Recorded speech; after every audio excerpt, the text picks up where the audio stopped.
Good evening, everyone, and welcome to the Plaistow Board of Selectmen meeting for November 30th, 2020.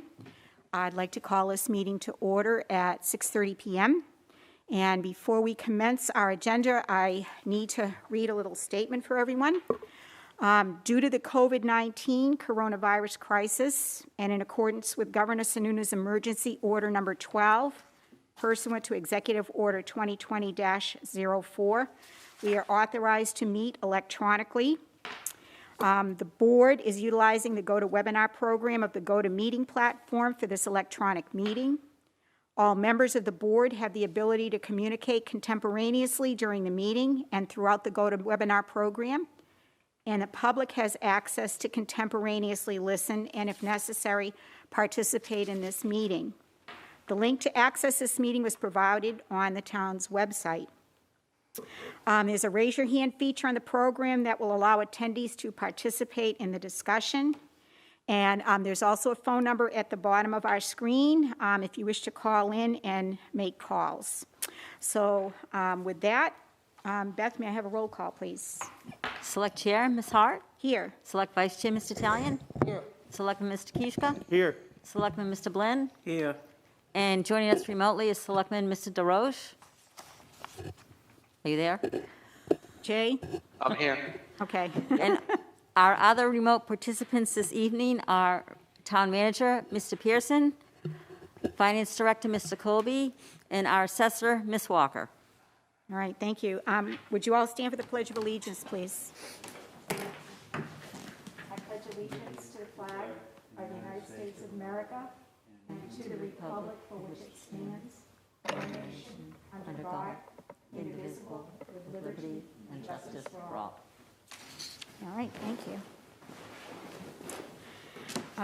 Because we have a selectman who is with us remotely, all of our motions that require a vote are going to be done by roll call, so I'll just let everybody know that ahead of time.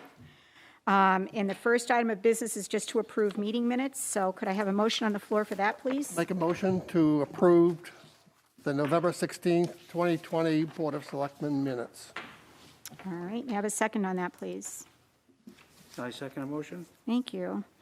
Is there any discussion on the contents of it at this point?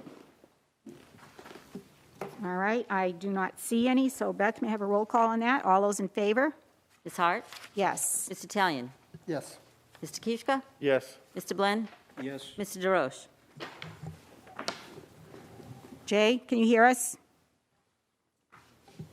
Yes, okay. He's got 2 thumbs up, so I'll take that as a yes. Okay. So tonight is the subject of an informational public hearing to talk about assessing values. So I would like to call this public hearing to order at 6:33 p.m. And for people who are not really familiar with this, I'll just give you a little bit of quick background. A couple of years ago, the town purchased new assessing software called Visions.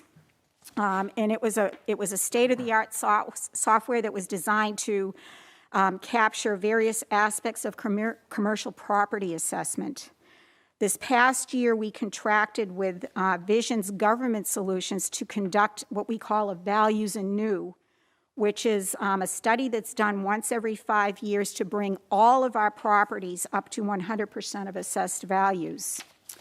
Unfortunately, during that process, they fell behind in their benchmarks, and they fell behind to the point where we were not able to set a tax rate or send out tax bills in time for this year.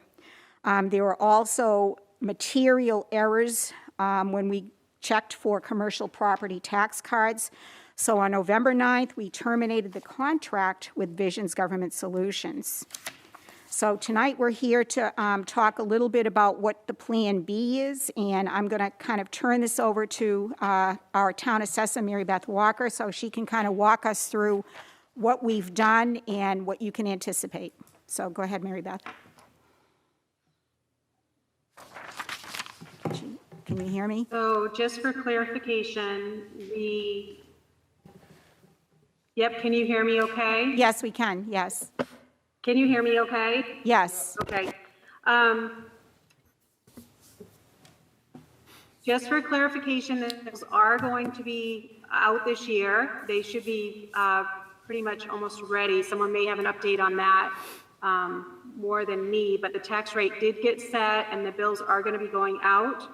We used the 2019 end of the year values plus any spring permits that were already picked up in your spring bill, plus any changes that we found between the spring bill and the fall bill. So those would have been due to abatements, sales inspections, if somebody had called and asked us to inspect because there was something wrong with their property or they felt their property record card was incorrect.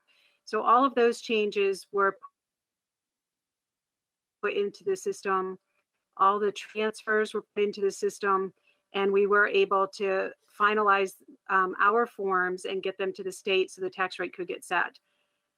So Vision fell behind quite a few weeks, and they were not able to complete the job in time for us to get the tax bills out this year. So looking forward for next year would be to complete a values anew. It will be our 5-year mark that we do have to do it according to the state of New Hampshire. Are there any questions on that part? I'd like to turn this over to the public and to the board to see if there are any questions or concerns that anyone may have about this. So if the public would like to jump in, I'd like to listen to the public, and please feel free to call the phone number that's on your screen if you do have any questions or issues with this. I believe if you recall, we had instructed our town assessor to bring all of our properties up to as close to 100% of assessed values last year.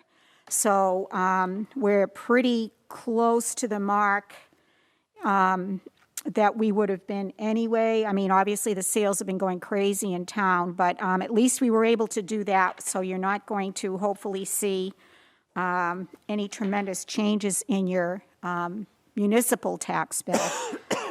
Greg Colby was able to reduce our municipal tax rate from, I believe, $5.88 to $5.41. So that's a 43-cent per $1,000 valuation decrease in our municipal tax rate.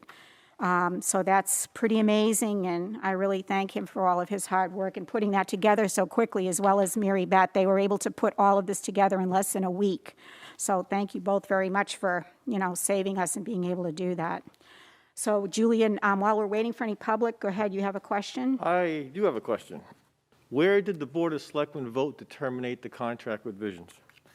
It was in a non-public sealed minutes, if you'll recall, and we can't get into any more than that because the minutes were I sealed. don't recall that being the case. I'd like to see those minutes You can see them, yes, you I want to see absolutely those may minutes see them. afterwards, Yes. please. All right, was that the only question that you had? Yes. Okay, all right, so I really haven't heard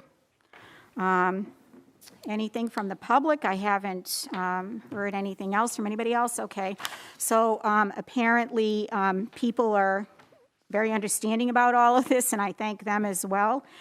So if there's no other questions, I am going to end this public hearing at 6:40 p.m. All right. Mary Beth, I believe you're all set. We won't be needing you any further at this point, unless you'd like to stay for the next item agenda, which is your contract for values anew. If you'd like to stay, you're more than welcome to do that. So the next item on our agenda. I'll stay for a few minutes. Okay, that's great. The board may have some questions for you, not sure. But the next item on the agenda is we needed to obviously make plans to do our values anew for next year. We are required by statute, state statute, to do that. And I had asked our town assessor to put together a proposal for finishing off the values anew that did not get done this year. And I believe we were able to utilize some of the data that Visions provided for us. And so along with some of that information, our assessor was able to put together a proposal for a $45,000 additional contract to finish Values Anew for the year of 2021. And I do not see it here, but I believe we need to, Mark, do we need to put a motion on the floor to approve that and sign off on that? Yes. Mark? Mark? We do. Yes, all right, so I don't see it here. So it's not in our paperwork, but I'm going to ask for a motion on the floor to approve the contract for Values Anew for next year. So may I have a motion for that, please? So I'll make a motion that we approve the Cochrane contract for value and new assessment. Do we have the For amount of this? $45,000. $45,000. I have a copy of it here. May I have a second on that, please? I'll second the motion. Okay, so may I have a roll call vote? All those in favor? Ms. Hart? Yes. Mr. Talian? Yes. Mr. Kishka? I'm abstaining because I don't know the results of the so-called non-public meeting vote. Mr. Okay. Glenn? Yes. Mr. DeRoche? Jay? Jay? I don't know if you can hear us. Can you hear us, Jay?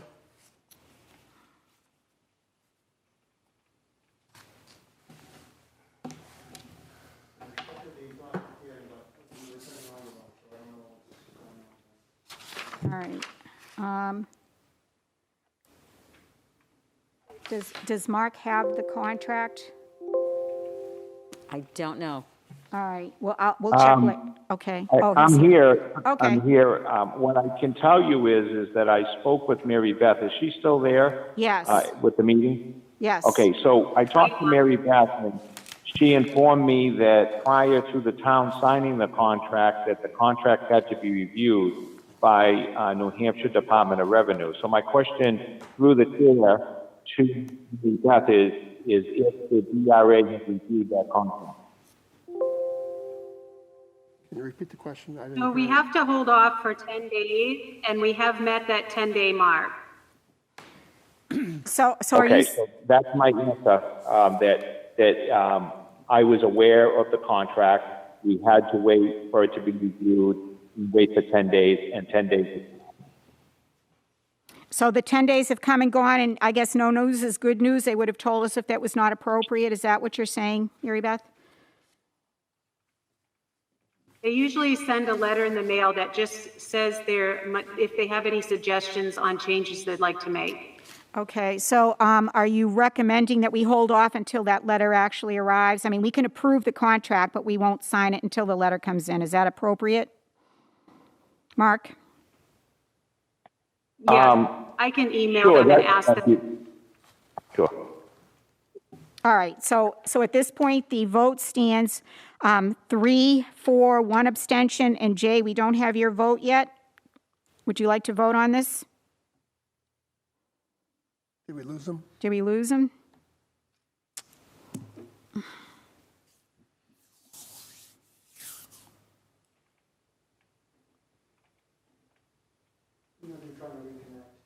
All right. Let's wait. We'll wait on that vote. We already have an approval on it, but we'll just wait to firm everything up. Okay. This may be a very short meeting, actually. It's not a bad thing. So, Madam Chairman, while you're waiting, could I just ask a question? Absolutely.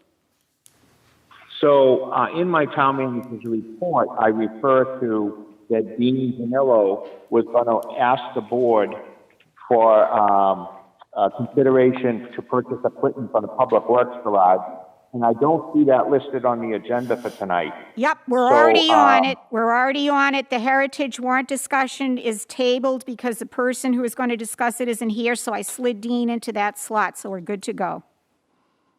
Oh, okay. Well, Dean also is not going to be available around the top of the hour at 7 o'clock. But since you were waiting for Selectman DeRoche, I was wondering if you wanted to jump ahead and handle that now, if Dean is there. Okay, well, I'm back, sorry about that. all right, that's okay. So Jay's back on. It'll take 2 seconds. It's only 6:45. So, Jay, did you want to vote yes, no, or abstain on that to approve the Values and New contract? I'm going to abstain because I was having difficulty hearing the conversation, so. Okay, all right, so the motion carries 302. All right, so the heritage warrant discussion that's on the agenda is tabled for December 14th because the person that was going to talk to us about it is not available tonight. So in place of that, I'd like to ask Dean Zanello to come Can I and, say one thing for just yep, one go thing ahead, on that? go ahead. So I sent out a couple of pages with the 2 additional warrants, and one of them is the Heritage, and it has all the RSAs that relate to the Heritage Commission. So if you could just read through that sometime before the 30th, I mean, not the 30th, the 14th. Yeah. When we get to the 14th, you'll have a better understanding of what they want to do and what the law is actually saying. That's all I wanted to. Okay, Thank you. all right, yep, no problem. Okay, so I'm going to ask Dean to give his presentation regarding some equipment that he is requesting to purchase. Go ahead, Dean. Thank you for the time Yep, no problem. constraints on my end. We are working on, we've got a proposal to outfit the Public Works garage, or Public Works building facility with some audio, video equipment, partially similar to what we have in this facility with the multiple cameras, the individual microphones, and presentation equipment, as well as some sound reinforcement as it's a much larger venue. The purpose of this facility or this equipment will be able to allow us to handle much larger meetings than we can handle in this facility. And this includes the deliberative session, but also, especially with the situations we're in right now, is handling events that could very well be just marginally larger than what we can handle in this room right now. So, Greg? Would we be able to have a similar type setup with the Yes. screens and whatnot? Yes. So people could dial in and. Yeah, so that's part of the project, is include the equipment that's very similar to what we have upstairs that Frank is working with right now. Very similar equipment, which is also what we have at the library. My goal with this project is to have as much as we can, commonality between the 3 facilities. So we did go out and get 3 bids. We had 3 different firms come out, and they gave us some different options, and we've gone back and forth with each of them. And we did come back with 3 bids, and we are at 3 different prices, and we are looking at the one that's roughly in the middle, and that is coming from Access AV for roughly, $45,986, and that's. If anyone has any questions as to why we didn't select the lowest bid, this bid includes 3 things that stood out when aligning all the details side by side. One of them, it was a higher grade projection system, a higher grade audio system, and that's really where I was looking more towards them to come up with a solution that would work for that venue. And I really wanted to have the right vendor come up with something for the potential needs and issues in that room, in that workspace.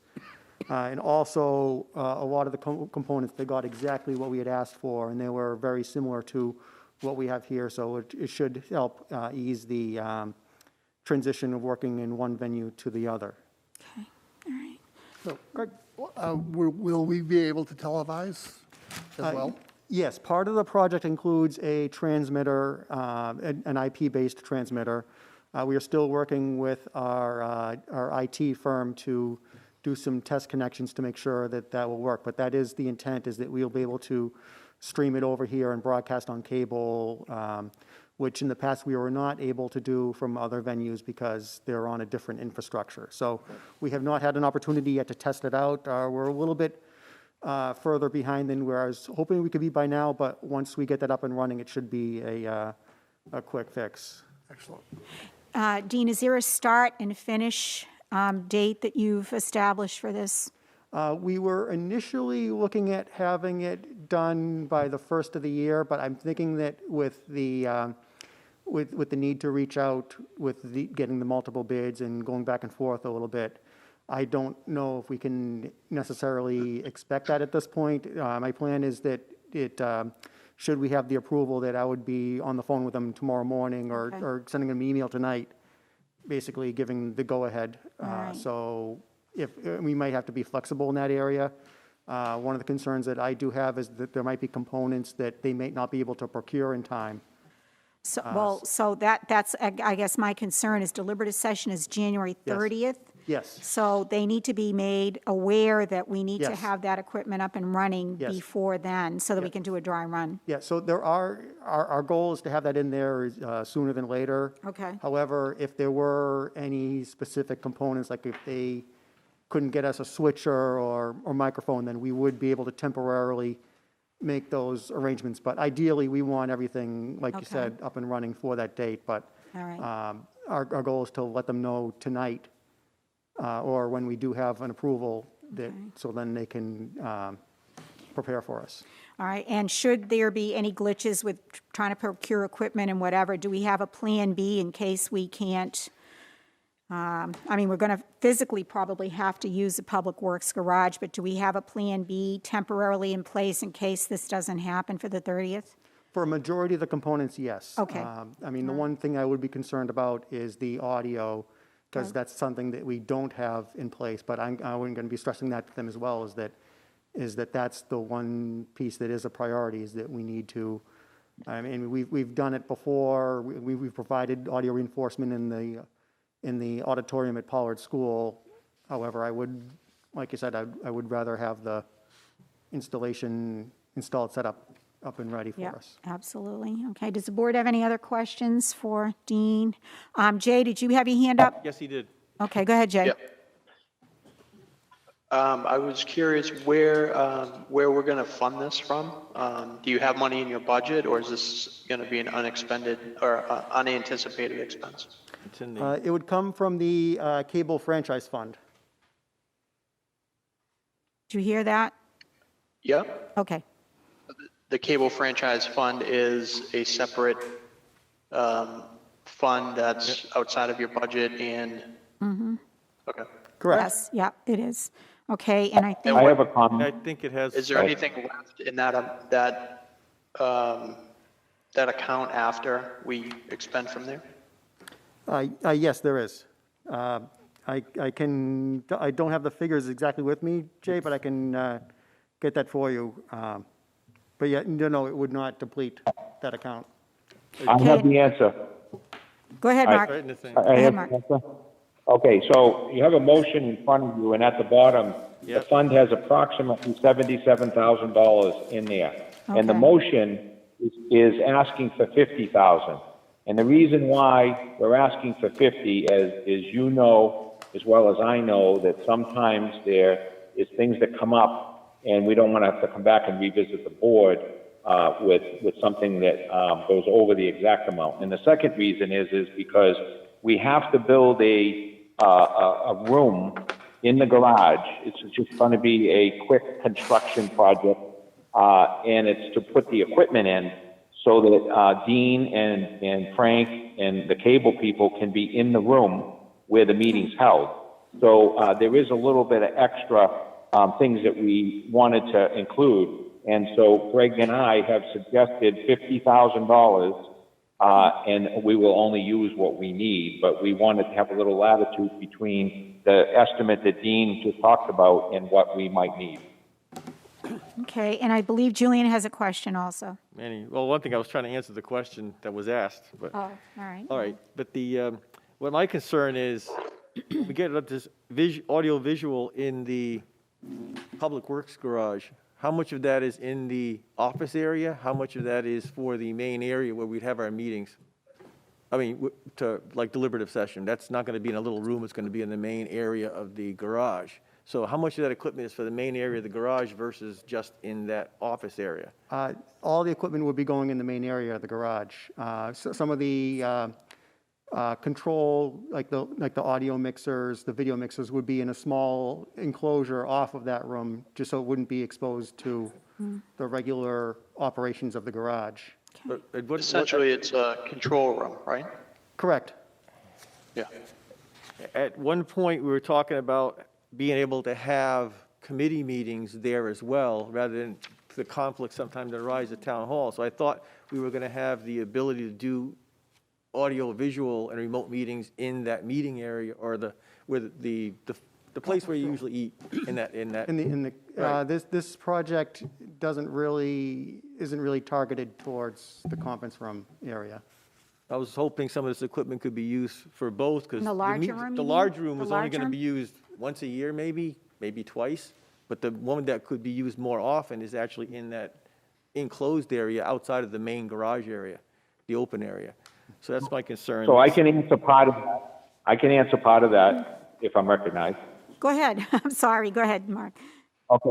So my question through the chair is to Dean. Dean, can you explain the large TV and the cart that is over there now, and the fact that you are going to be ordering some cameras to attach to that, much like is in the great room, and that we will be able to have meetings in the conference room, and we actually do have meetings in the conference room every Thursday, and that with the cart and the TV in the conference room, AKA lunchroom, that we can have those meetings that Selectman Kieska is asking about. So Dean, could you take it over from there? Yes, we do have, part of that setup does include, well, it's not including the upcoming project, but we already do have at that location, we have a similar cart, and actually identical, the television display, the rolling cart, and a conference apparatus. We do have a setup like that can be used. It doesn't have the same multi-camera setup that will be going in the big room, but we can do meetings from that location. Thank you. And the Okay, go final ahead. question, Mike, I have a concern that the equipment there will be better than the equipment that's now in town hall. It'll be similar. Because you were saying you possibly getting higher res projectors and It'll things be a like larger that. projector because it'll be projecting onto a larger area because it would be a larger venue. The only major differences is that would be the larger projector and the larger scale sound reinforcement. Because I know when we did some upgrades to the library, we actually put the newer equipment here many years back, and then we put the older equipment into the library, because this still is our main meeting Yes. area. Yeah, we did, that did save us a couple of years before we finally Yeah. upgraded the library. So, and that allowed us to try out, get a little more use of our older setup, but there's no intended moving around of equipment in this scenario. Okay. Okay. John, did you have any questions or comments at all? Are you good, or? Dean, it says this is, quote is valid till 11/23rd. Are they, Yeah, I'll reach out to them. We've actually been going back and forth on some of the minor details, so they should be able to extend that for us. okay. Okay. Any further questions for Dean, guys? Go ahead, Jay. Francine, I have one. Yeah, go ahead. Dean, with the projector, where are we going to be projecting? Is it going to be a screen that's It will be temporarily set up, or is it It'll be mounted on from the wall. ceiling? It will Okay. be mounted on the wall with a long throw from across the room. Okay, thank you. So something similar to this? Yep, all right, so similar to the screen that we have in the great room then, okay. All right, so if there is no further discussion or Right. questions, can I ask for someone to I'll read the make a motion. Okay, To accept the cable coordinator's recommendation to utilize the Access audiovisual to provide the necessary equipment and installation per their quote to install equipment at the Public Works Garage up to $50,000, with such sum coming from the Cable Access Fee Special Revenue Fund. And that is covered by, there is actually $77,000 already in that, so it will still leave plenty in there for anything that we need to do. okay, great. May I have a second on that, please? I'll second. Okay, thank you, Jay. All right, may I have a roll call vote, please? Ms. Hart? Yes. Mr. Talion? Yes. Mr. Kieska? Yes. Mr. Blinn? Yes, Mr. DeRoche? Yes. Okay, great. That motion carries 500, so you can make your phone call. And it's just 7 o'clock, so you can take off, so that was perfect timing. Bye, Dean, thank you. Okay, so our next item agenda is voting on warrant articles. We've made a number of revisions to the warrants. We're not done yet, but what I would like to do, if at all possible tonight, is there's a number of warrants that are pretty cut in stone. So if it's at all possible, I'd like the board to vote on the warrants that we can vote on. Some of them are placeholders, some of them we don't have final numbers for yet, but we're right on track with our agendas, and we have plenty of time. So If we have to table some of these warrant articles for votes, we will be finishing some of those up on December 14th. And again, I want to thank Greg and Jay for putting the voter's guide together because they did a really good job with it. So without further ado, I'm going to turn this over to Greg Talon. Okay. So on page 3, the first motion the first article we have is P2103. We currently have numbers $431,300 for the water department. That is to come out of the Water Enterprise Fund. Anybody have any discussion or anybody have any changes or comments about that? I just have a question. Sure. Would we not want to read just the main warrant articles for the Yeah, I public think to that's know a what good we're talking idea, about? Julian. Yeah, go Absolutely. Other ahead. than the title, they don't know what I we're think talking you're about. right. Absolutely. Go So this ahead. is the operating budget, water department. So the town raise and appropriate an operating budget for the water department, not including appropriations by special warrant and other appropriations voted separately. The amount set forth on the budget posted with the warrant or as amended by vote of the first session for the purpose set forth with therein, totaling $431,300. Should this article be defeated, the operating budget shall be $431,300 with certain adjustments required by previous action of the town or by law or the governing body may hold one special meeting in accordance with RSA 40:13, 10 and 11, X and X1, to take up the issue of a revised budget only, and this is a majority vote requirement. This is total appropriation, $431,300. Withdraw from the Water Enterprise Fund, $431,300. No amount to be raised by new taxation. Okay. Do you have a question, Julian? No, just You're want just to, we're going to looking, go to okay. discussion. All right, so is there any discussion on, I believe the language has to be a specific way for the statutes, and Greg Colby jump in and, you know, just jump in and correct us if we're out of line here, but I believe that the verbiage is correct on that. And again, we want to stress that this comes out of the Water Enterprise Fund, so there is no No taxation. taxation. Taxation. It's only for people who wish to use the water system. So if nobody has any questions or changes on that language, could I have a motion to approve this warrant, please? I'll make a motion to approve this warrant. Okay, Second the motion. all right. Beth, may I have a roll call vote, please? Ms. Hart? Yes? Mr. Talian? Yes. Mr. Kishka? Yes. Mr. Blinn? Yes, Mr. DeRoche? Yes. Okay, so that motion carries 5-0-0. And don't forget, gentlemen, we will have another opportunity to do a final vote. We're just doing a preliminary just to get ourselves a little bit caught up with our agendas. Go ahead, Greg. So the next motion is the Water Service Incentive Program.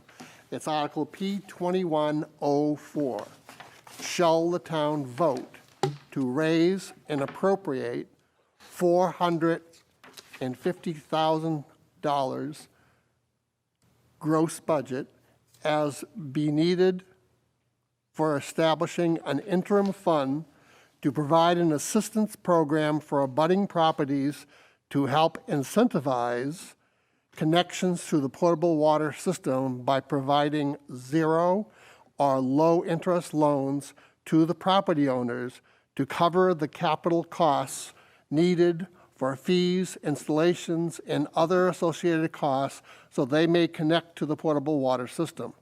To further authorize the issuance of not more than $450,000 of bonds and notes in accordance with the provision of the Municipal Finance Act, RSA 33:1, and to authorize the Select Board to issue and negotiate such bonds or notes to determine the rate of interest therein and the maturity and other terms thereof, and to take any other action the board deems appropriate to effectuate the sale or issuance of said bonds, and to further authorize the Select Board as applicable to apply for, obtain, and accept federal, state, or other aid, grants, or other funds, if any of which may be available for said work that may reduce the amount to be financed with bonds or notes,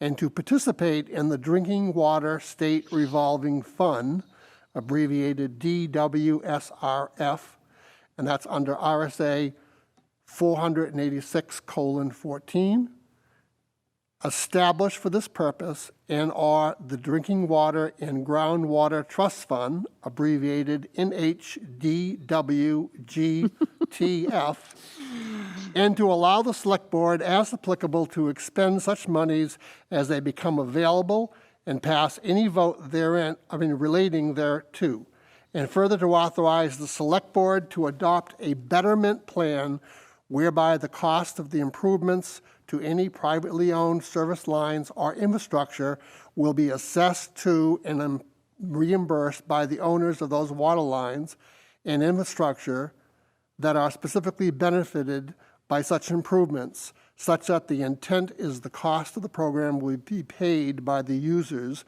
through betterments and or user fees. This requires a 3/5 ballot vote. Okay. No amount to be raised by taxation is zero. So that was a very lengthy warrant article, but unfortunately, the language is necessary for us to do this properly. And again, the key words are no new taxation.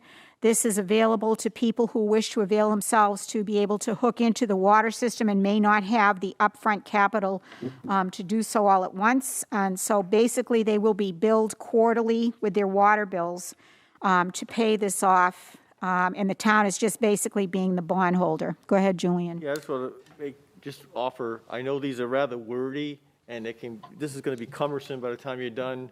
Maybe some of us could read it for you. Sure. At some point to give you a little bit of a break. Thank you. Okay, all right, that's fine. Appreciate you doing that.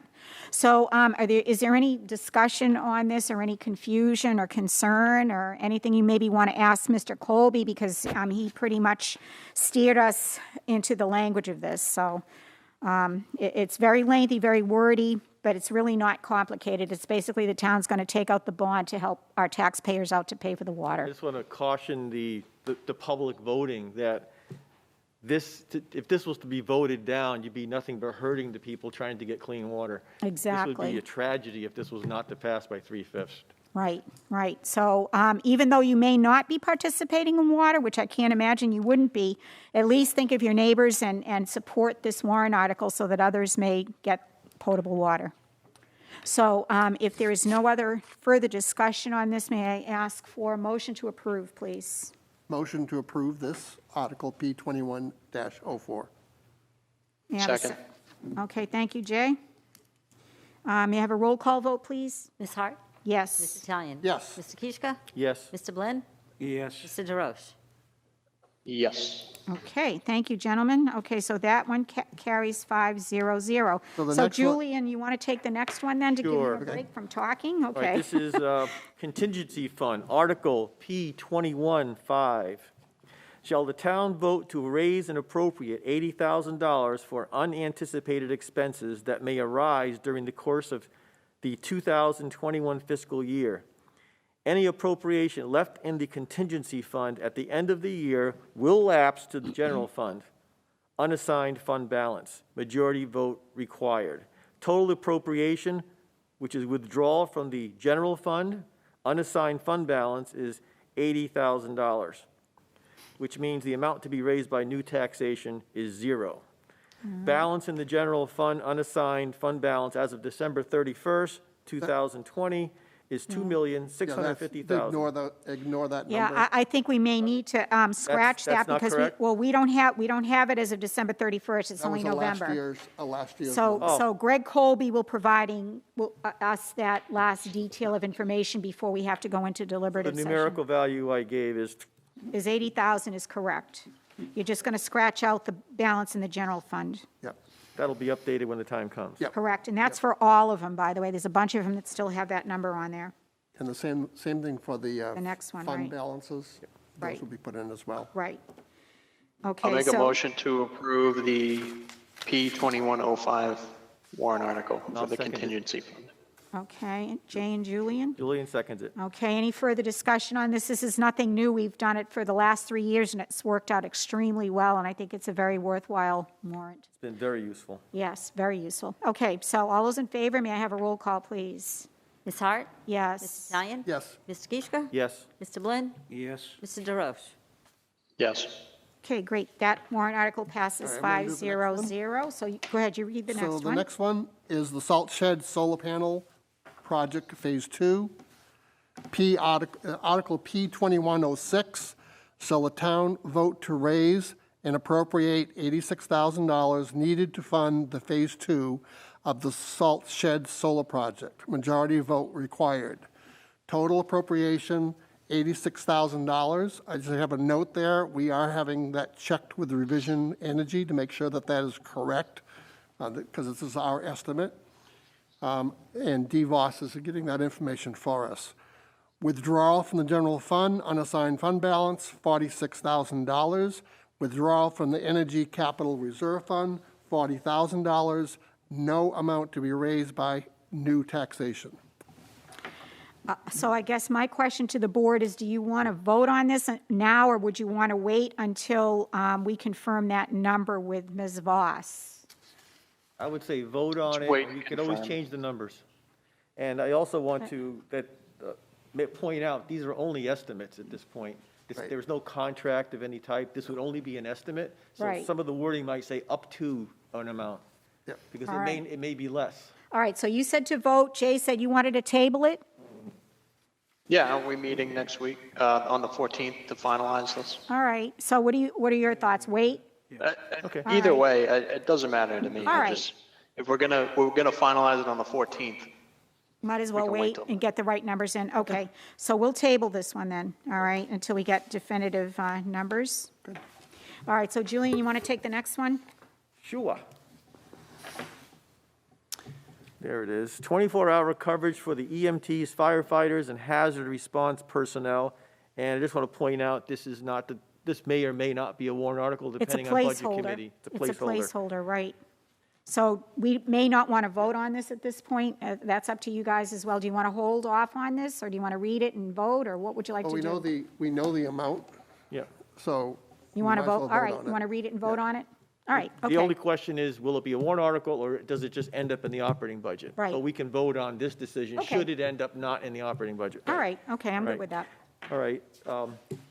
The Article P2107, shall the town raise and appropriate the sum of $171,000 to fund 1.7 FTE, which stands for full-time equivalent, to allow the Plaistow Fire Department to provide 24/7, 365-hour coverage for calls for firefighters, emergency medical technicians, and hazard response personnel. Total appropriation, $171,000. Okay, now, I know you and I, Julian, have had a conversation about adding into this explanation, if we should need it, that if this is approved, that this will be part of the operating budget in the future. Yeah, that was the discussion. And I think that's a good idea. Should point that out, it's not a So, one-time yeah, expenditure. yep. So if we have to put that in as a warrant article, I think that needs to be added into the guideline. That was a very good point. Okay, is there any comment on this or any suggestions on any more wording or anything else at this point, guys? This would be this would be voted, and then the following year, it's part of the It's part of budget. the operating budget, right? But I think we need to let the taxpayers know I that, do. because Julian pointed out, it was a good point that he That's a pointed good- out it that, is a good point. you know, people may think, oh, it's just for 1 year and not necessarily on some of these warrant articles. So that was a good observation. All right, so if we're ready to vote, then, Make a motion that we approve P2107. second? I'll second it. All right. May I have a roll call vote, please, Beth? Ms. Hart? Yes. Mr. Italian? Yes. Mr. Kishka? Yes. Mr. Blinn? Yes. Mr. DeRoche? Yes. Okay. All right, that carries 500 as well. All right, you want to read the next one, Good. Greg? Create and deposit to reevaluation capital reserve fund. Article P2107. Shall the town Wait. authorize, Oh, wait, I'm sorry, 08, what did I say? 07. Oh, sorry. 08, thank you.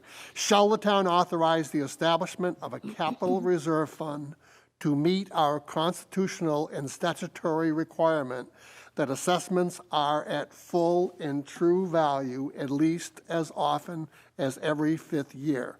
Furthermore, to raise and appropriate the sum of $35,000 toward this purpose, and to appoint the selectmen as agents to expend from the fund. It is anticipated that a reevaluation will take place in 2026. Majority vote requirement, total appropriation, $35,000. So I can say one thing about this is the idea of this, behind this, is that we put $35,000 for 5 years away, and we have enough money to be able to pay for our values anew. Right, and that helps obviously level fund the budget, because if you recall, we had to add $145,000 into this year's budget to get the values anew done. So I think it's a very proactive approach to level funding the budget and making sure that, you know, we have monies for any of these large expenditures that come up once every 4 or 5 years. So any other comments, Julian? I'd just say or- it's the typical analogy. If I needed $100,000 to redo a roof, I don't want to come up with that $100,000 in the 5th year. I'm going to put away $20,000 a year so that Right, I don't have to come up with that big jump, and Yep. in this case, our taxes in that Yes. year. yes, Just like anything, like buying a Right. fire truck for $500,000. You don't want to come up with that all in 1 year. right. And it also levels funds our budget as well. So if there's no more further discussion I'll on make a this. motion to approve Article P21-08. Okay, may I have a second, please? I second the motion? Thank you, John. All right, may I have a roll call, please? Ms. Hart? Yes. Mr. Talian? Yes. Mr. Kishka? Yes. Mr. Blinn? Yes. Mr. DeRoche? Yes. Okay, that carries 500 as well. Okay, Julian, you're up on energy. Ooh. All right. All right, Capital Reserve Fund Deposit, Energy. Article P2109. Shall the town raise and appropriate the sum of $15,000 to be added to the energy fund previously established? Majority vote required. Total appropriation, $15,000. Balance in the energy fund as of December 31st, 2020. We We'll don't have the find that balance out. right now We'll because have we're that actually find out. doing some things right now as projects, Right. including the lights in Town Hall, which are almost done. Yep. Balance in the energy, let's see, recommended by, that's it. All right, so basically, this $15,000 was to replenish the Energy Committee's Capital Reserve Fund for funding the town hall lighting. I believe the project was closer to $25,000, but there was a rebate, which is going to go back into the Energy Committee. So this basically replaces the amount of money that they spent to do the town hall lighting, and I believe this great room is the last room to be Yep. redone, and it's going to be done sometime next month. So hopefully you'll be, at our next meeting, we may have a brand-new, pretty lighted great room. And I invite, if they can, and it all depends on the COVID-19 regulations as they go forward, if you get the opportunity to get a tour of how the lighting works, et cetera, you're going to Yeah. see, this is the lighting we have in this building now is pretty much state-of-the-art, even better than the libraries. And better than It's the with- it's safety. intelligent lighting. Hopefully our schools might even get it. They have a lot of lighting. Yes, they do. And who knows, maybe the safety Yep. complex in the Well, future. we will lead the But, charge yeah. on that. Yes, we will. Okay, so if there's no further discussion or issue, I make a motion that we approve Article P21-08. I'm sorry, 09. okay. May I have a second on that, please? I'll second it. Okay. Beth, may I have a roll call vote, please? Ms. Hart? Yes. Mr. Talian? Yes. Mr. Kishka? Yes. Mr. Blinn? Yes. Mr. DeRoche? Yes. Oh, Okay. just- Motion carries 500. Go ahead, Julian. Just one comment. A lot of times we've been doing a lot of lighting projects, but energy does not just mean lighting. It could be a heating system, it could be insulation, it could be whatever. So it's not just lighting.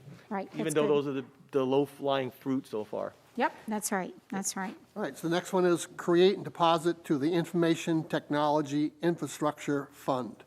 Article P21-10, shall the town vote to establish an Information Technology Capital Reserve Fund under the provisions of RSA 35:1 for the purpose of funding major infrastructure for all of the town's computerized systems as needed in the future, and to raise and appropriate the sum of $25,000 to be placed in this fund.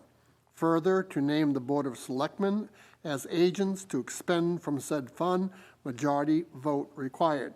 Total appropriation, $25,000. And one of the comments, I might as well just read the Right. explanation, Yep, is that all right? definitely do that, So the yes. explanation, this article would create a fund for information technology infrastructure, such as purchasing new computer servers, fiber networking, installing barriers to ransomware attacks. And ransomware is a type of malware from crypto biology that threatens to publish a victim's data or perpetually block access to it unless a ransom is paid for the town. And just as a little side note, both the town of Salem and the city of Methuen have been both hit by ransomware and locked up their entire systems. And you don't want to know the six-digit number it's costing them, too. I think we should say, and Mark can speak to that. Mark, do you want to just jump in really quick and tell us how much it cost Methuen and Salem to be ransomed, if you can? It was approximately $300,000 for Methuen to overcome it, and I don't have the exact number of what the ransom that was paid by Salem, so I do not know that All right, number. but definitely six figures, so this is a very nominal investment to prevent us from being part of that unwanted club. So hopefully people will support it. So may I have a motion to approve that, please? Make a motion to approve Article P 21-10. And a second? I'll second it. Okay, Second. Julian? Oh, all right, I'll let Jay do it, all right? Since you've had plenty. Okay, so may I have a roll call vote, please, Beth? Ms. Hart? Yes. Mr. Talion? Yes. Mr. Kishka? Yes. Mr. Blinn? Yes. Mr. DeRoche? Yes. Okay, that vote carries 5-0-0. All right, so the next one, I don't even really want to discuss it at this point because we don't have any numbers for this. So I'm going to ask you all to table Article P 2111, which is funding for repair and construction to fix the Plaistow landfill cap. So Greg, can you move on to the next one, please? Transfer Thank to you. the Capital Reserve Fund, self-contained breathing apparatus. Article P 21-12, to see if the town will vote to raise and appropriate $22,122 to be placed in the Fire Department Apparatus Capital Reserve Fund. Majority vote required. Total appropriation, $22,122.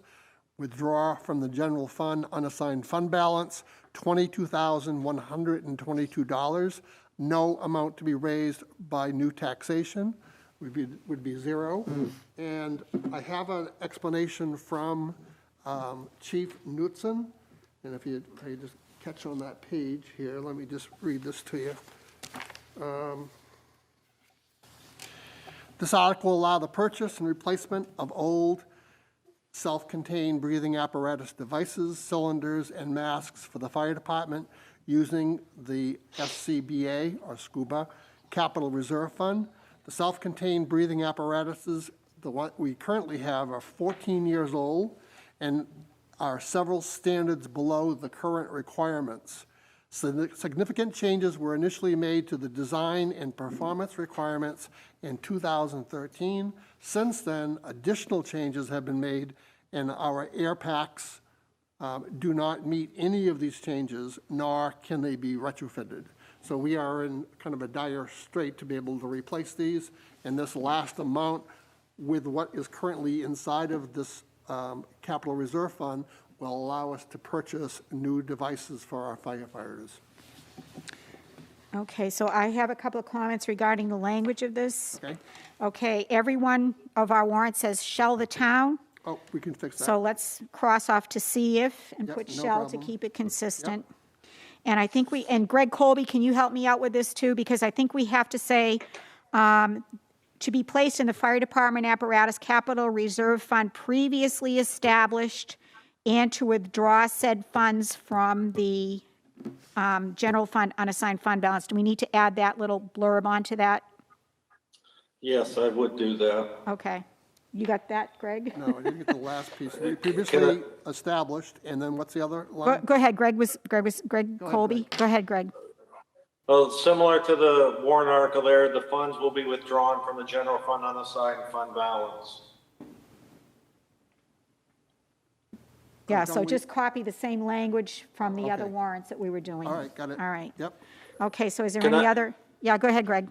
C. This warrant article here, 2112, you've got the title as SCBA, but in the language it says to be placed in the fire department apparatus capital reserve funds. Oh, we do have a scuba fund, that's right. Yep. Okay, so that's You have a good catch. separate SCBA fund. Good catch. Good. All right. Thank you for that. Is that sufficient? Fire Department, SCBA Capital Reserve Fund, is that sufficient? Yes. Okay. Okay, so we'll correct the language on that, if you guys are okay with that. And could I have a motion on the floor to approve that, please? I'll motion to approve Article P 2112. Second that motion. All right. May I have a roll call vote, please? Ms. Hart? Yes? Mr. Talion? Yes. Mr. Kishka? Yes. Mr. Glidden? Yes. Mr. DeRoche? Yes. Okay, that motion carries 5-0-0. I have a question, this is one Yep, point. go ahead. I just want to ask Mr. DeRoche whether he can hear me okay, because I've had some people say Yes. they can't hear me. Yeah, can you hear him? you, Julie. Thank Okay, you. all right. I was wondering if it was the mic. No, no. I think sometimes our masks are really thick, because I know I can't hear you sometimes myself. Okay. All right, go I ahead. can hear you guys loud and clear. All right, you probably don't wish you hear us. I know, no laughing over there, we can see you. Okay, go ahead, Julian, you can read the next one if you'd like, please. P Can I ask a 2113, question or? before he does Yeah, that? yeah. I did ask a question to NHMA and ask them whether or not we can put a deposit into this fund, and at the same time ask if the Board of Selectmen can be named as agents. I know that when we create a fund, we can include it, but I couldn't find anything inside of the documents or the RSAs that said that you can't you couldn't combine both of these together. So I'm waiting for an answer for that, and when I get that, I'll distribute it out, and if we can combine them, we'll make it one motion. If not, we'll leave it as two. Okay, Greg Colby, do you want to weigh in on that? Because you're the guru on warrant articles. The original wording. I'll wait for an HMA to get back to us. All right, good answer. Okay. All right, do you want to read it anyway? Go ahead. Yep, Go ahead, sure. Julian, go for it. So the original wording did not have that we were agents to expend No, funds? we smartened up a shame. few years ago, but this one didn't have it. Okay. Article P 2113, which is Capital Reserve Fund Agents, Self-Contained Breathing Apparatus, SCBA. Shall the town Vote. vote to name the Board of Selectmen as agents to expend from the Fire Department Apparatus Capital Reserve Fund? Majority vote required, total appropriation, $0. Now, we need to change that also to the, instead of Fire Department Apparatus Capital Reserve, we need to change that to the Fire Department Scuba Capital Reserve, correct? Okay. All right, okay. All right, so we have changed language on that. Greg, you got all those got it. changes, right? Yep. Okay. So if we can combine it, we will, but if not, it's a separate warrant article. So it's pretty self-explanatory to everybody, so can I? Make a motion that we Yeah, approve thanks. Article P 21-13. Okay, second? I'll second Second the it. motion? All right, I'll have Got John second it, yeah, okay. Roll call vote, please? Ms. Hart? Yes? Mr. Talion? Yes. Mr. Kishka? Yes. Mr. Blinn? Yes. Mrs. DeRoche? Yes. Okay, thank you, guys, 5-0-0 on that one, too. Okay, your turn, Greg, go ahead. I just did, oh, okay. Transfer to the Fire Department Radio Capital Reserve Fund, Article P 21-14. Shall the town raise and appropriate the sum of $100,000 to be placed in the Fire Department Radio Capital Reserve Fund under the provision of RSA 35:1 for the purpose of replacement of mobile and portable radios as needed in the future. Majority vote required. Total appropriation, $100,000. Withdraw from the general fund, unassigned fund balance, $100,000. No amount to be raised by new taxation, $0. Okay, so I think, again, the language needs to be added, just like the other ones, and to appropriate such funds from the general fund unassigned fund balance. Are you good with that, Greg Colby? Yes, I am. Okay.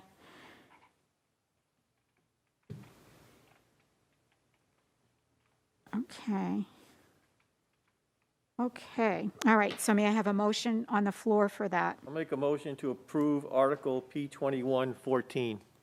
Okay, and a second? Second. Okay, from Greg.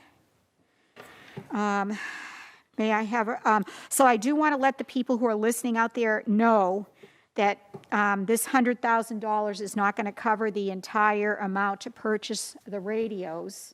It will cover approximately half, with the reserves paying for the rest of it. So it looks like this may be a 2-year project. We kind of got caught blindsided a little bit by this last year, where we were told we needed, $265,000 to purchase all these radios brand new, and we kind of got a little bit caught short and blindsided by that. So this is a measure or an attempt to provide half of the radios at least, and hopefully in 2022, the town will approve the other half. Go ahead, Julian. Make a point, these radios are way too expensive. Yeah. I'll tell you what, today it's time the fire departments and the police departments in the country got together and say, why are you raking us through the coals on these, on these communications equipment? They do the same thing to the military. Do they? And, this stuff Okay. doesn't cost that much. So it's one of these things that every time I see this every year, and there's no choice but to pay for what you need, but something just isn't right. I think every year we get smarter and smarter with how we do things. So, we're learning all the time, and I think, we've done a really good job to date. So if there's no other comments or questions on this, may I have a motion to approve, please? Motion to approve Article P21-14. Second? I'll second it. Okay. And roll call vote, please? Ms. Hart? Yes? Mr. Talion? Yes. Mr. Kushka? Yes. Mr. Blinn? Yes. Mr. DeRoche? Yes. Okay, that motion carries 5-0-0. Okay, next one up, Julian. Capital Reserve Fund deposit for recreation. I see Mr. Coy is here. Yep, you can read it, and we'll have him come up and talk. Article P2115. Shall the town vote to raise and appropriate the sum of $50,000 to be deposited into the existing Recreation Plan Capital Reserve Fund? Total appropriation, $50,000. Balance in Recreation Capital Reserve Fund as of December 31st. It's I guess this probably, number is it not probably known. is zero. It's darn close to zero, yeah. Yep. So in this okay. case, it's close to zero. All right. All right. That's it. All right, so, Bill, you want to come on up and pitch your warrant to us?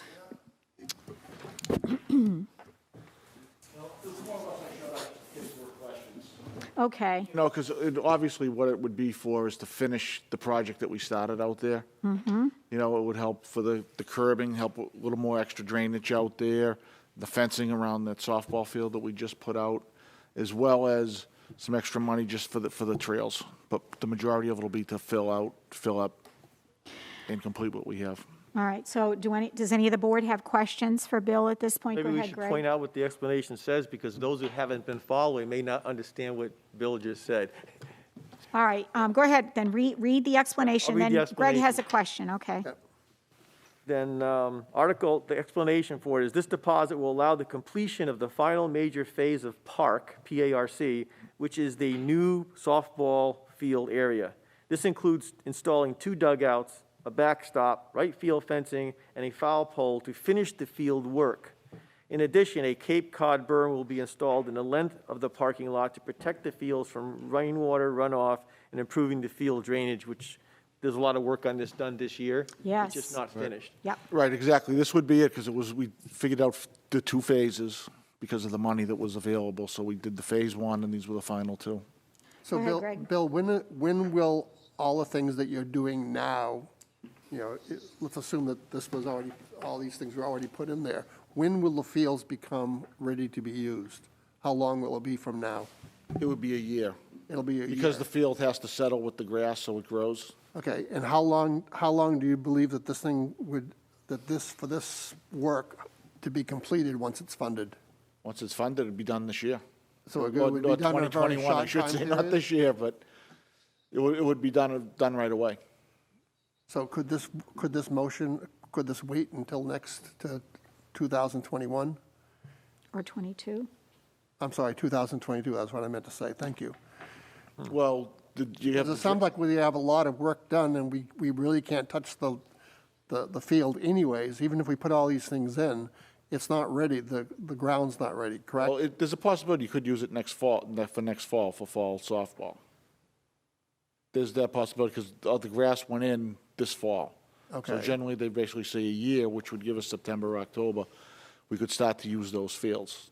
Go ahead, Julian. Yeah, so to finish this project, does that consume the entire $50,000? How much is the actual? It would really consume it all. So I'm just asking if some of this stuff may not be able to be done until it's settled. So could this be Well, it spread can- over 2 years? It can all be done, right now, because where it's set up now, the infield, that's where your fencing would go. There's no grass for the backstop. A softball, it's a dirt infield, right? There's no grass there. But we'll definitely want to get that drainage piece done. So let's say the dugouts, is there any problem with settling? I don't know what kind of dugouts we're talking about. No, it would be kind of like the dugouts that we have out there now for baseball. So I guess my question is, I The think, settling piece is the grass part of it, which is Right. the outfield. yeah, so I'm just wondering, following in the train of thought of Greg is, could this be something that could be funded over 2 years and get most of it done and finished the next year? Or does it pretty much all have to go in this year? In other words, could it be 25,000 and 25,000, or just, is it the entire 50,000? I know you'd like to have it, but. Right, but the one thing we're running up against now, by delaying the fencing, the cost of the fencing is going up Okay. every month. So you're going to end up paying more for the fencing down the road. All right, Jay has a question for you. Go ahead, Jay. Maybe this is for Greg and Mark. Is there a possibility that we could, similar to what was done in other warrant articles, could we split where we raise an appropriate 25, we ask the taxpayers, and then bring in another 25 from the general fund unassigned fund balance? Yep, that's possible. I believe that's possible. I don't want to answer for both of them, but I believe it is, yes? Yes, Greg Colby saying yes. Yes. I'll answer. It's yes. You can do that with any article. Yep, okay, It's the board's prerogative on the unassigned fund balance. okay. John, do you have any questions or comments on this? Because you're the only one that hasn't spoken. These fields, I don't know if the public knows that they're not just where the kids go and play. They are money makers for the town. They do support themselves, so it's not like just spending for something. We've only got limited fields down there, and I would like to see the whole thing done so as that the kids can get out there. Right now, we've been years and years trying to complete this, and considering some of the other projects we've done, this is very important, because when the town and the state and the country opens up with COVID, these places are going to be filled, and everybody's going to want to be out. So I think, extending it over 2 years, I'd like to see it done all at once. All right, go ahead, Julian, did you have a last This comment? is probably a question for Mr. Colby. I know you were proposing taking 25,000 out of the unexpended and then 25 by taxation, and I don't really see the big difference. Either way, it's still $50,000.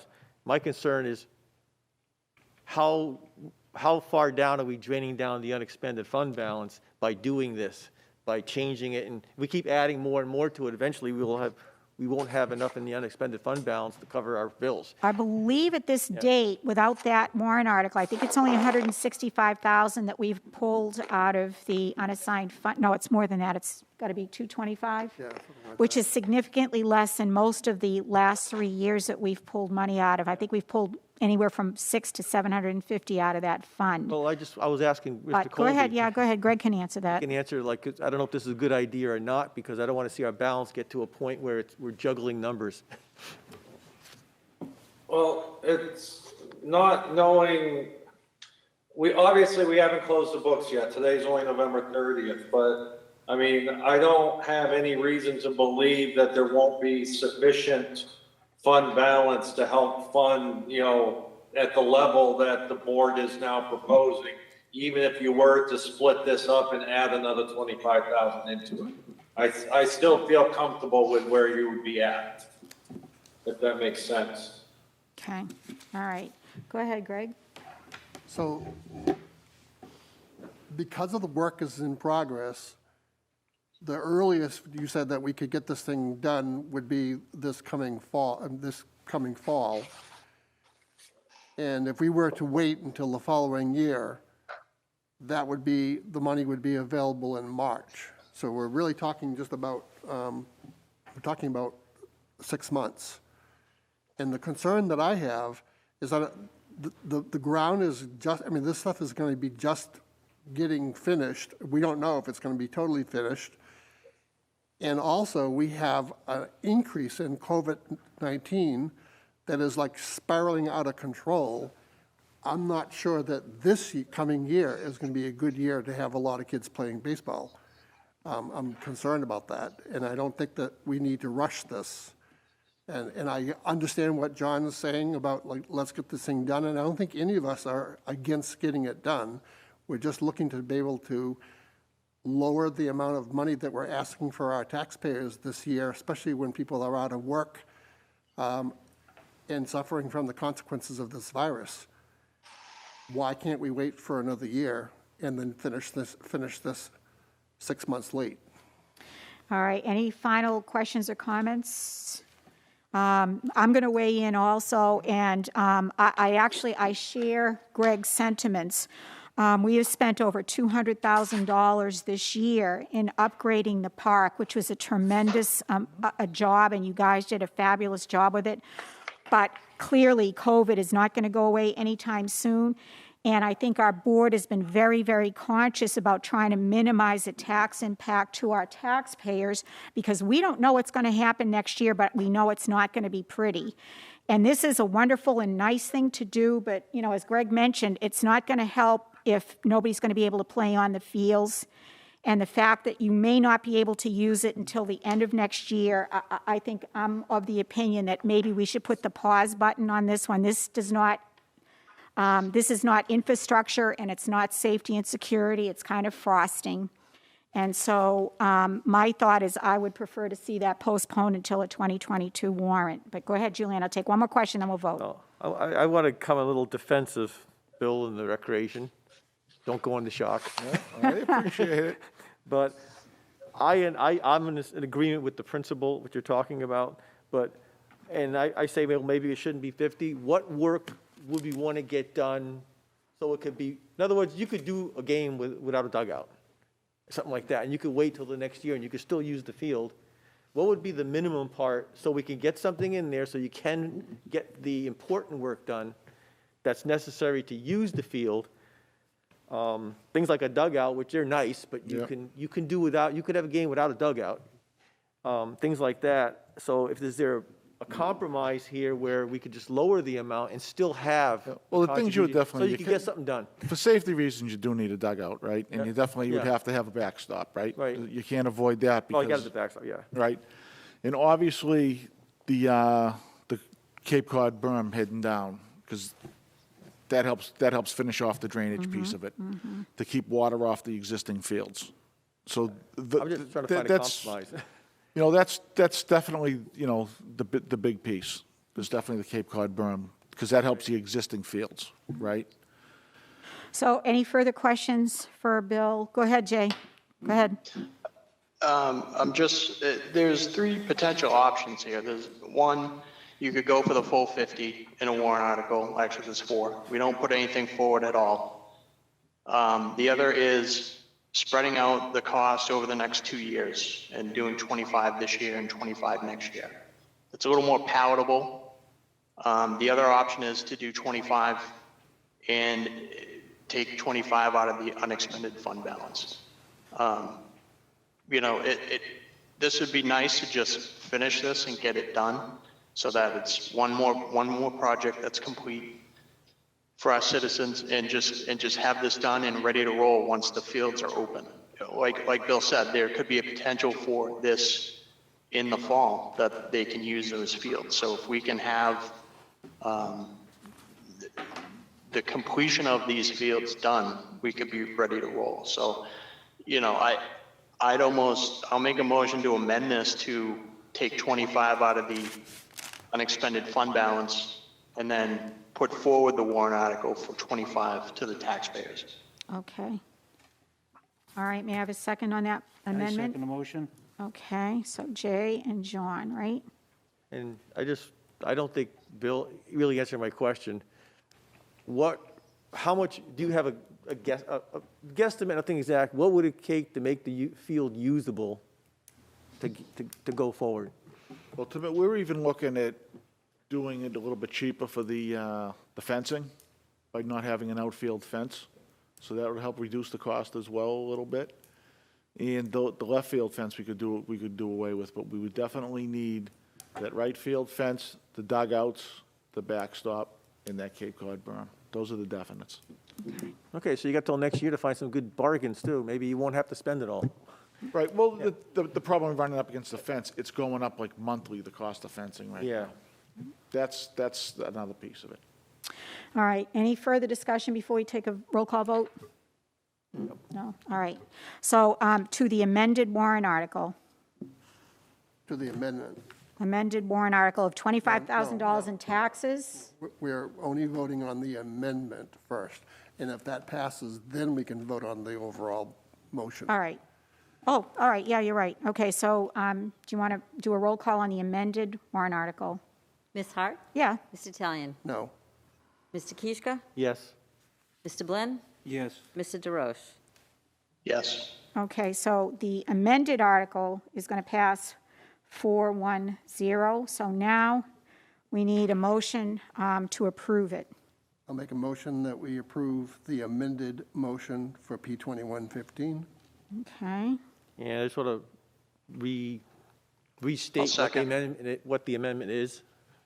That is 25,000 from the unassigned balance, 25,000 in new from taxes. taxes, right. All right. Okay, roll call vote, please. Ms. Hart? I just have Oh, one more comment. Go ahead. So in the final wording of this, we're going to have the two lines in there that say, appropriation from taxes, 25, unassigned fund balance, 25. Correct. And then New total, taxation. and total appropriation to taxes, $25,000, yes. Yes. Okay, Jay? You look confused? Yep, okay. All right. No, roll I'm not call- confused. All right, okay. Just making all right. sure. You're just thinking, okay, go ahead. Ms. Hart? No, Mr. Talion? No. Mr. Kishka? Yes. Mr. Blinn? Yes. Mr. DeRoche? Yes. okay. So that motion's going to pass 3-0 as amended. Okay, thanks, you're all set. Thanks. Okay, next warrant article, Julian, is it your turn to read? Sure. All right. Reduce Budget Committee membership. Article P2116. Shall the town vote to reduce the Budget Committee from 9 members and the Selectman representative, which is 10 votes, to 8 members and the Selectman, which represents 9 votes. Majority vote required. And the reason for this is you can get the potential of a tied vote, which you don't want to have in the Budget Committee, because you'd have 10 votes. The potential there is 5 and 5, then what happens? So this probably happened when they increased the number of members way back, and they didn't really recognize or realize the situation they were being put in. That there could be a 5-5 vote. So just a little thing that's not inside the explanation. Currently, there is 8 members, Right. and there's 1 open position. It's only because one's So we're not not been filled. removing a person, we're just removing that position. The position, so that in the future, it will always be an odd number of votes, provided Correct. all the slots are And the filled. other comment I want to make is, this was requested by the Budget Committee. Yes, it was. Okay, any further comments? I just have a comment on the language. On non-monetary warrant articles, the Budget Committee does not vote on this, so you want to scratch that off of there. And if there's no other comments, could I have a motion on the floor, please? Motion to approve Article P21-16. I'll second it. All right, Julian? May I have a roll call vote, please? Ms. Hart? Yes. Mr. Talian? Yes. Mr. Kuchka? Yes. Mr. Glenn? Yes. Mr. DeRoche? Yes. Okay. That one carries 500. And then the last one, Acquisition of land in our buildings, Capital Reserve Fund discontinuance. Article P21-17. Shall the town vote to discontinue the acquisition of land in our buildings Capital Reserve Fund pursuant to RSA 35:16-A, and to transfer said funds with accumulated interest into the town's general fund unassigned fund balance, majority vote required. Explanation, from the assessors 2020 year-end by owner report, the town currently owns 88 properties assessed at $21,706,780. From this, one can conclude that the town has no need to purchase land or buildings, therefore the fund is no longer necessary. The money and interest accrued would be returned to the town's general fund unassigned fund balance and hopefully put back to work. yes, okay. So any comments or thoughts on that, gentlemen? Yeah, it's finally seeing a number there that says, look at how much property is not taxable, that is not coming in as taxes. Yes, because I it's see a owned- tax- Because it's owned by the town. I see a town sale property in our immediate future here down the road. Do we have to list the balance in the article or in the explanation? I don't know, Greg Colby, can you answer that for I don't us? think so. Greg was breaking up. I couldn't hear the whole thing. Do we need to list the balance currently in that fund in the article? I don't believe so, no. Okay, But it might be a good idea. Yeah, but we won't really know because it's accumulating interest and everything else, so we Well, won't you be can able say to. assessed values as of December 31st or whatever. All right, well, I'll People leave. don't realize just how much land the town actually owns. Oh, that's not, no, I think Greg was asking a question about, do we have to let the taxpayers know how much is in the fund? And it's 100,000 plus interest. And I don't think we need to put that number in because it's a moving target. Well, well, we're not buying any land, so why should No. it be changing? Maybe some interest going to it. Right, but we don't know how much it is because it accumulates interest literally up until December 31st. So as long as the fund is discontinued, we'll put it all back in and we don't As need of to know. December 31st, we know the balance, and you can say, expend all the balance, and you can say, as of this day, this was the amount, because that's to be consistent with all the other warrant articles, we always give the balance. I would agree. I would agree. I mean, Can I make a comment? Sure, So when we've discontinued other warrant articles, we did exactly what Julian said, is that we give the balance as of December 31st, and then we word it so that any accumulated interest up until the time it's closed. But that's the way we closed Okay, out the water, all right. one of the water things. So to be consistent, All just right. look up the other warrant articles that we discontinued and do it the same way. all right, okay, I give up. Go ahead, Jay. Go ahead, Jay. Do you guys mind tabling this to the 14th? I don't have the wording for this. I just wanted to, I know Greg just read it and I heard him, but I wanted to be able to review it. I don't have a copy of it in any of my documents. You mean with the land acquisition capital reserve fund? Is that what you're talking about, the creation language for it? Yes. no. Okay, Oh, the all right. creation for it. No, for the warrant article we're talking about right Oh, now. all right, You okay. don't have version 2.1? All right, okay, yeah, we can table it. It's not a big deal at all. I don't know, this is pretty generic warrant article. It's just discontinuing a fund. Yeah, but if he And you wants to, put the, if he wants to table it to review it, that's his prerogative, and we have plenty of Okay, we time to can do do that. this. We're pretty much done with it. Sure. So I'll table that, that's not a problem, but the other issue is this is a actually, this is a question. Greg Colby, do we need to have the budget committee vote on this? It's sort of non-monetary, but But it is. it is. I'm unsure. I don't have an answer. Okay, We'd have so we'll to question off inquire. on that, all right. Well, the DRA is going to review all of our stuff anyway, right? So they'll set us straight if we err. Money Yes. Transferring accounts and going into the All right, general fund, okay. so that's budget. All right, so the only two warrant articles that are not on here is another request from SOROC, And Julian, you wanted to put a warrant article for electricity aggregation, but it is my understanding that we may not need a warrant article. So I'm going to let you just talk very quickly about inviting us to the Energy Committee meeting, and we'll see how that flies. Go ahead. Yes, Henry Herndon from the organization we just joined, Clean Energy New Hampshire, who's very familiar with the wording and and has done this with other communities already. We should have a warrant article, because essentially what it does, since it would entail affecting people's electric bill, even though it would be less than they would pay otherwise, it still needs, you get permission from the public to be able to negotiate on their behalf, so to speak, to get a lower rate with the utility. And of course, they're not held to that. They can opt out at any time. They're not held to it, and we'd be notifying them whenever it's done. And we'd also have to establish a commission in order to manage this, in a sense. And that all could be done in time. The warrant article, we already have the wording for it. And we will be meeting with Henry Herndon on Wednesday at the Energy Committee, so we can ask all the questions we have. I have already invited the selectmen to attend if they want, so they can ask the appropriate questions, and anyone else that wants to ask questions. So what time is the meeting? Make sure you 5 o'clock on Wednesday in this room. Okay, so go ahead, Greg.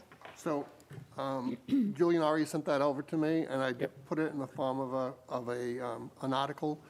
And though we don't want to vote on this, can I at least read it so people can? Is it a can long hear it? article? No, it's All not right, long. go ahead. So this aggregate of electric customers, Article P21-18, shall the town vote to authorize the community power pursuant to RSA 53E, authorize the select board to send the Plaistow Electric Aggregate Plan to notice the Public Utilities Commission pursuant to RSA 53E, and direct the select board to proceed with taking any action or to pass any other vote to otherwise implement a Plaistow electric aggregation plan, beginning with securing a qualified partner entity to deliver on the goals and the guidelines set out in the electric aggregation plan effective May 1st, 2021. Majority vote required. Okay. So that has been sent to all the board members. All right, so our first mission is to find out first if we need to have a warrant, and we'll probably get that answer on Wednesday. If we do, we can put it in, but if not, we'll strike it out. So, If you listen to the reading of that, it allows us to send a plan to the Utilities Commission, right, and that's in the warrant article. right, right. On behalf of the citizens of the community. Okay. All right, so with that, I believe our warrants are finished. We tried very hard to limit them this year, not only in amounts, but also in dollar amounts. And go ahead, Greg, one more comment? Do we want to just read the Heritage? It's a very short article. Just so that the person that requested it knows that we have addressed it. We don't need to vote on it, we don't need to discuss it. I had told the person who wanted to present it that we were going to table the whole discussion until he could get here to present it. So I'm going to say no on that. We can wait until the 14th to have it presented by him and any other issues that may come about. All right? Okay, so moving along to town manager's report. Mark, if you're prepared to give us a quick report on your town manager's report? Sure. The large exhaust fan has been installed and is operational at the garage. There's a water leak at the top that we're in the process of fixing. We believe that the large fan will be used to change the air in the garage during large meetings, considering Corona. The hardware and materials for the salt shed doors has been delivered. The contractor is arranging for the crews to come in and build and hang the doors on the salt shed. We're also waiting for Dwayne Schofield Construction to sheathe the walls above the concrete. There's already been a lot of salt delivered in there. They're actually going to work on top of the salt pile to put the sheathing on the walls because we wanted to take advantage of the price of salt and getting it delivered, so we'd have it on hand. Councilman has also looked at the lighting needs, and he's working on that to propose to do the lights and the salt shed solar connections. He's getting a price to us so that we can work on that. You already heard from Dean Zanillo tonight, so I'll skip that. I'm working on a quote to install a generator at the Public Works garage. I thought I'd have some concrete numbers tonight, and I don't. But conceptually, I was looking for support from the board.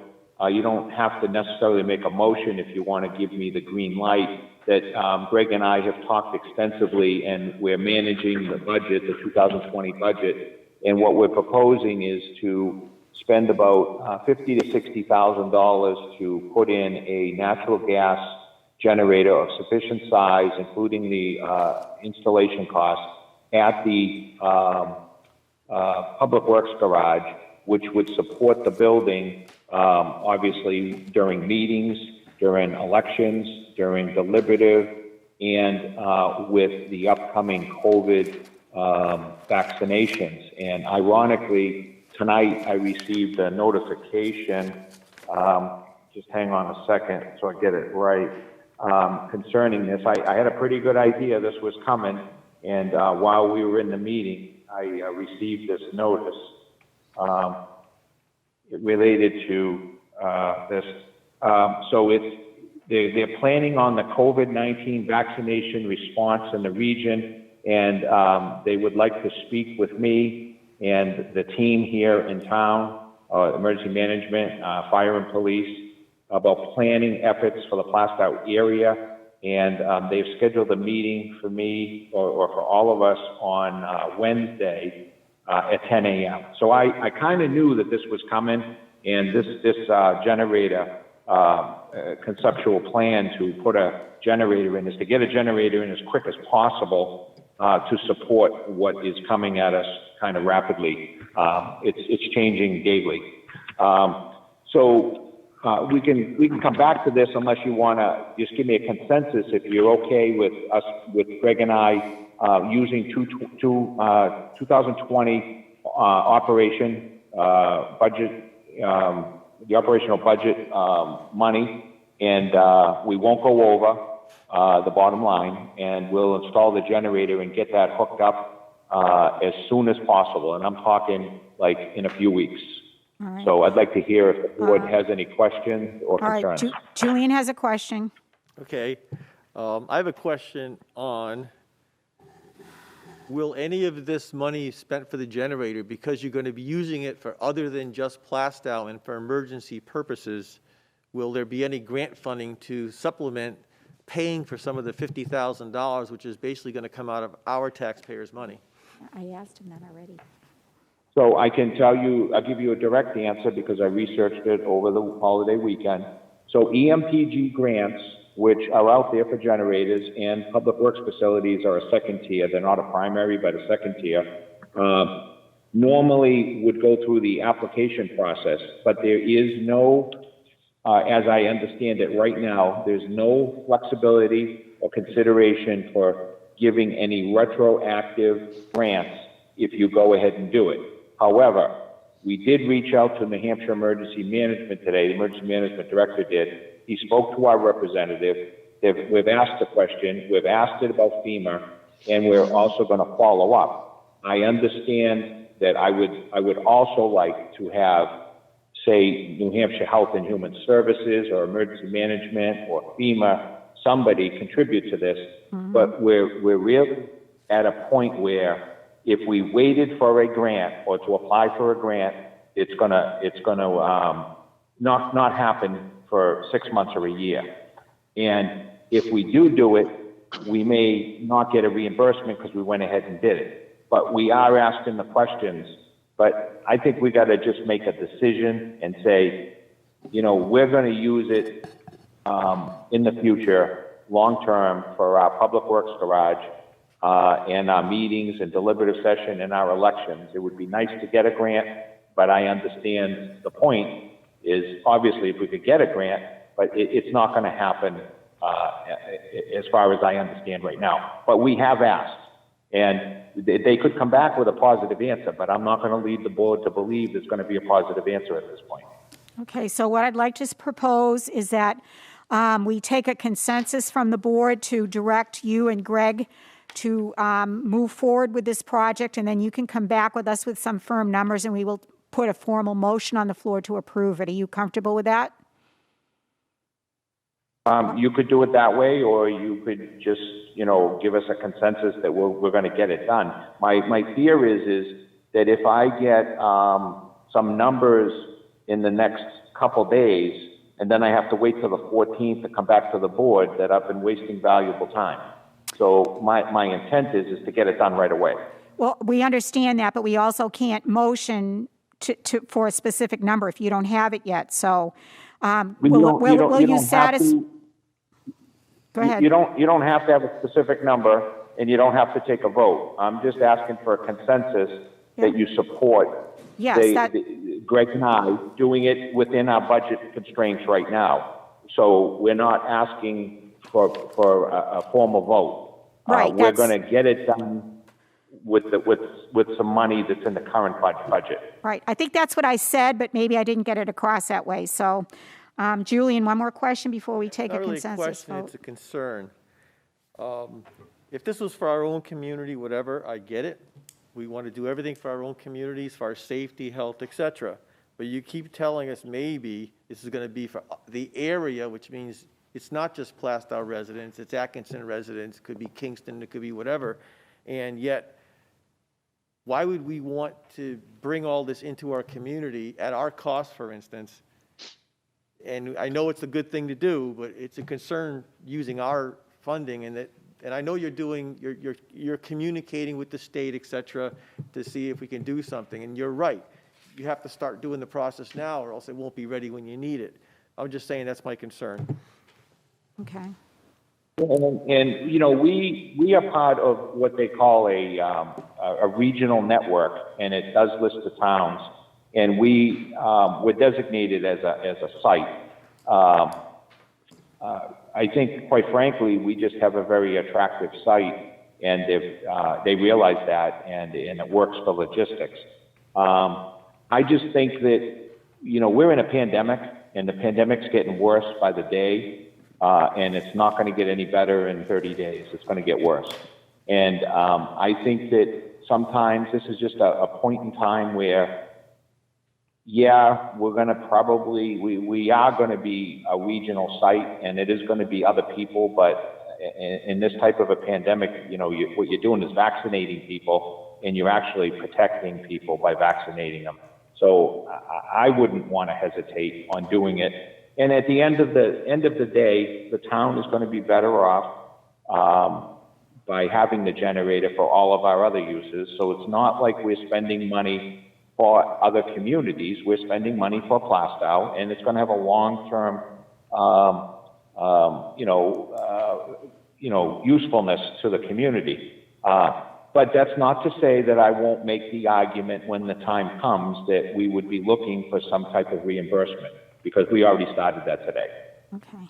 So, the bottom line, too, is this is the right thing to do, and some things can't just be put in dollars and cents. We are a community, and we're an extended community, and if we're in a position that we can help our neighbors out, we absolutely should do that. So let me call for a consensus from the board to have Mark move forward with this and to purchase the generator. Can I have a consensus, Greg? Yes. Yeah? Yeah. Yes, yes, all right. So Yes. I'm seeing everybody nod their heads, Mark, so go ahead and do it, and you can send us the bill on December 14th if you get the money in, and we'll formally vote on it. Okay. The portable water project, the board received a monthly report from Underwood Engineers. So everything's good. I won't go into the report. You can read it on your own. I guess I'd ask Beth to just post it on for the public so that they could see the report, these monthly reports. In fact, I think I did send an email to Beth to do that. She already did it. The park, She already did park it. drainage along Carly's Way. Busby finished the French drain and cleaned out more swales along Carly's Way adjacent to the lower softball field. This was an area that was never addressed recently. As you can see, we are addressing it all the way from the top of the hill, all the way through the fields, through the parking lots, and we're down cleaning out by the culvert where it goes, some of the water goes, and we're drying up the lower softball field. And if you had a chance to go by park this past fall, the facility was really used by a lot of people. So I just think that the recreational facility is going to continue to be used and be a destination for a lot of people. The road construction next to our public safety complex is on schedule. They have cleared the land, they've cleared the trees, they're excavating, they're about to put the drainage lines, the drainage in, and Busby, on their own, contacted the Palmer family, and my understanding at this point is at the Palmer's expense that they have contracted with Busby, or are about to, and they're going to extend the water line up to their property line at no cost to the town, and that way there we can go ahead and do the final paving, because we originally talked about not paving it and holding off until the property was sold, with the intention that they would put a water line in. So it's my understanding that they're going to do it sooner than later, and then we would go ahead with the paving in the spring, so that the road would be completely paved all the way up to the Palmer property, and there would be water there for the Palmers or anybody that bought the property. Superior Court has returned the money to our Attorney Kalman, and I do want to commend Attorney Kalman for doing an excellent job representing the town and filing the interpleader. And we didn't have any guarantee because we had to drop the money at the doorstep of the court, and the court was going to decide what to do with the funds. But they followed the process. They notified the world, and everybody bowed out of it. And over $34,000 of unanticipated revenue is coming into the town, into the books before year's end in 2020. So I do want to reiterate, Attorney Kalman has just been great to work with on a lot of different areas, and he's always looking out for the town's best interests. Mark, can I just interrupt you for a second? Do we need, as a board, to accept that money in because it's unanticipated revenue over 10 grand? No? Greg Colby's saying no? I will defer to Greg right now. That's an interesting question. I don't have the answer. And I'm going to say no, because it was part of the sale of town property. It's really the balance of that money. Okay, that's good. All right, thank you. Go ahead, Mark. I've decided not to guess on certain questions, because then if I say the wrong thing, then Greg gives the right answer, and I look stupid. So I defer to him. Is that why we can't see you on camera? Yeah, because I look stupid. Yes.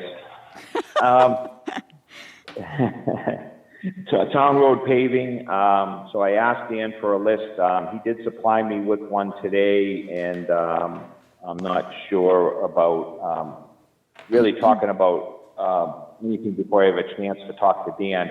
Dan's proposing to encumber some money from the paving line from this year till next year. So I need to talk to him to actually understand it, and probably be a conversation with Greg and I. So I'll defer that to the next meeting. Okay. As you know, the budget committee canceled their budget meeting last Tuesday. I did receive an email from the chairman this morning with a bunch of questions for tomorrow night, but I did explain that we're very busy with Monday's activities and tonight and tomorrow and COVID and so forth, so we're going to try our best to answer some questions, but we really need to get questions ahead of time. And I actually was surprised that we didn't receive the questions, quite frankly, about a week and a half or 2 weeks ago. So we're trying to work on that to get questions ahead of time. Obviously, I don't really have to say a whole lot. All you have to do is turn on the news or Google COVID-19 pandemic. I will just say this. Plaistow, the state of New Hampshire is ranked 47 out of 50 states. And this is a ranking that you want to be low on the list, not high on the list. So we're very low on the list, so we're really doing well as a state. However, the two most populated counties and the ones with the most COVID are Rockingham County and Hillsborough County. The southern part of the state, that borders Massachusetts, and Massachusetts has a higher incidence of COVID. So if we lived in some obscure part, northern New Hampshire, we might feel good about it, but right here in Plaistow, we have a transient population, and all indications is by approximately December 20th, the nation could be experiencing between 450,000 to 500,000 new cases a day. If you translate that into a month, you're talking about approximately 15 million new cases a month. So this is the surge. This is happening, and I might have to take some substantial proactive steps to try to mitigate exposure to employees and staff, and it's going to change on a daily basis, and I think that we all can appreciate how vulnerable we all are. I understand we're trying to keep town business operational as much as we can, but this is becoming, really, hitting us hard at home. And to that point, I already talked about meeting on Wednesday, which I anticipated was going to happen. Let's just hope that the vaccine comes sooner than later, and we can try to get ahead of it in that respect. So I'd be happy to answer any questions if the board has any at this time. Go ahead, Julian. Yeah, I have a question on some of the water line work. I noticed on Westville Road, it was a pretty nice looking road, this summer when it's been repaved, and it was really nice condition. And I noticed that putting some lines in the road, it really dug up the road. I know it's been patched up. Is any of this fixing of that road going to be covered under the water project? Yes, and I already called and explained my opinion that the cold patching or the patching of the trench patching, which is temporary, didn't meet my expectations. So I've conveyed that to the engineer, who's conveyed it to the contractor. But the answer is that in the spring, all of that's going to be taken up, and the trench is going to be put back together with an overlay beyond the trench, and that the roadway surface will be smooth once again in the spring. But I understand the patch is not meeting my and other people's expectations at this point. And it had to do with the temperature and the timing of the putting down that trench patch. They just did not have all the optimum things happening for it to come out actually as good as it should. So, yeah, I agree. Okay, because we had a pretty good condition road there, so I guess you're working on that. The other thing is, have all the residents on Sweet Hill Road, where all the digging was done for the piping up to the our water tank, are they been assured that the grass and everything in front of the yards will be repaired and whatever at some point? All of that is within the scope of the contract for the contractor to do that. And if you've taken a ride over to Hale Spring and Sweet Hill, you will see different patches across driveways. You'll see some grass that's already grown in, some looming and seeding, and some other work that they've done there. That's going to continue, and it's going to be they're going to be back at it in the spring. And unfortunately, they're going to be digging up the lateral connections, but it's going to be a smaller dig into the fronts of their yards, not into their yards, but in town property up to their property line. And it will be a smaller trench, and they'll be putting in the shut-off boxes. So they're going to disturb the material once again, but it's going to be minimal, and then they're going to reseed it. But the answer is that everybody's property is going to be put back aesthetically to the condition it was before, including the the stone walls, the driveways, the seating, and so forth. Okay. All All right, set? thank you. Okay, any other questions for Mark? Okay, so next item is the action item review, and I just have one question, it's for Greg. Number 4, Greg Talon, new RFP for solar panels. Is that something that we need to leave on there until you get more information, or are we pretty good with that? Can we cross that take it off? off. Or cross it off? Yep. All right, so Beth, if you could remove that from our action item list, and we're all caught up with our action item list for right now, which is great. So under other business, under old business, I know Jay wanted to make a statement with regards to the trash contract, Jay, so I'll turn this over to you right now. Okay, thank you, Francine. I know this is everyone's favorite topic, trash and or recycling. I feel like we need to strive as a town to provide a curbside trash and recycling pickup. There is a cost, yes, I understand that. And we'll have to make some tough decisions and possibly some other sacrifices to implement this. And I think, and I'm just kind of outlining what I think we should be shooting for as a town.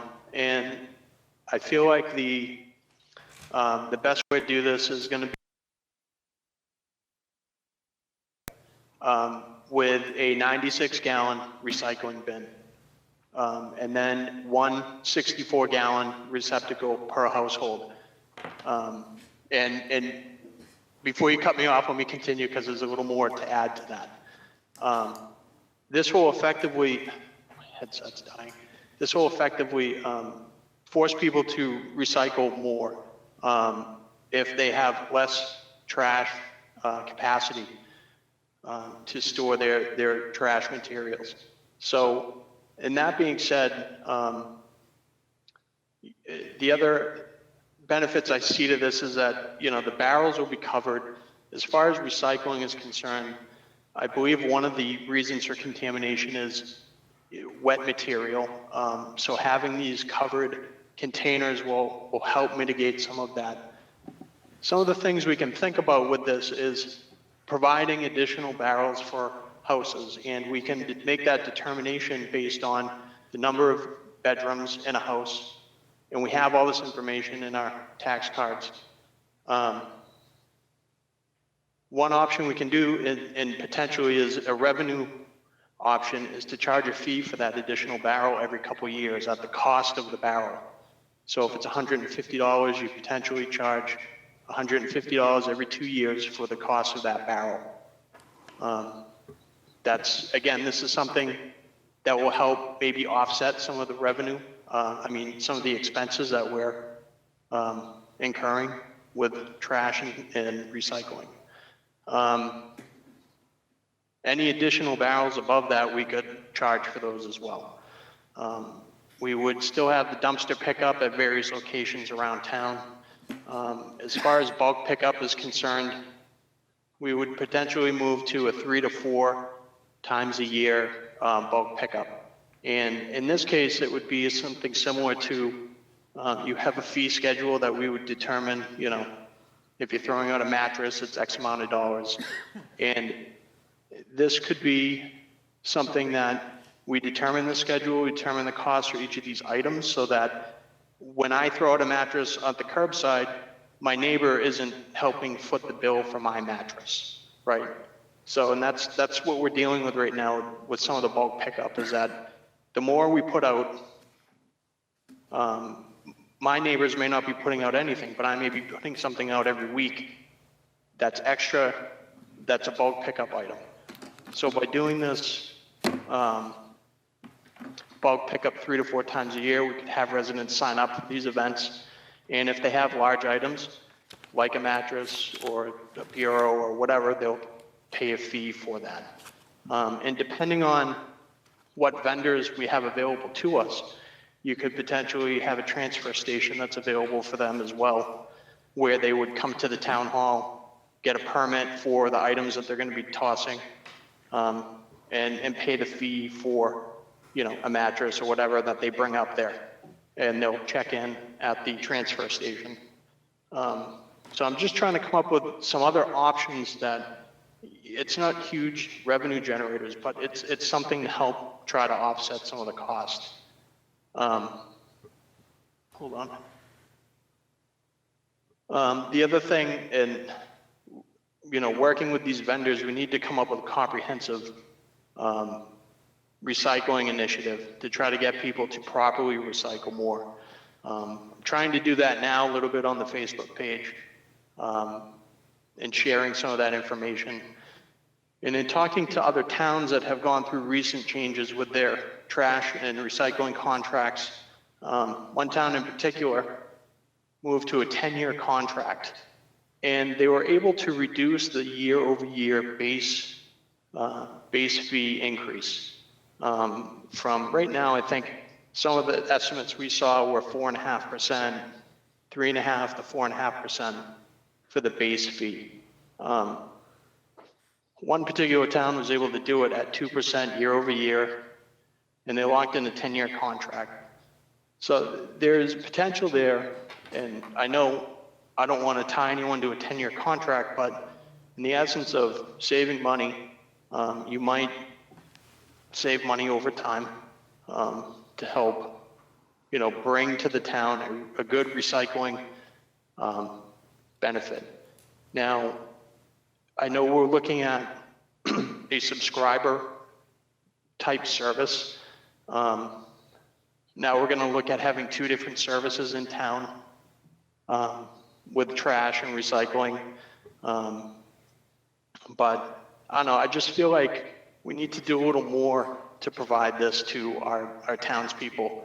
And yes, there is a cost at it, but I think if we roll up our sleeves and we look at it, we can try to find ways to help offset some of those costs. And yeah, there might be a couple sacrifices that we need to make it happen, but I don't know, I feel very strongly about providing this for the town, and I know we've talked about it ad nauseum over the few weeks. So those are just my 2 cents. And if you guys have any questions, I'll be glad to answer. I'll send you guys my bullet point item list that I had gone through about what I was talking about tonight, just to give you an idea of what I was working off of, so.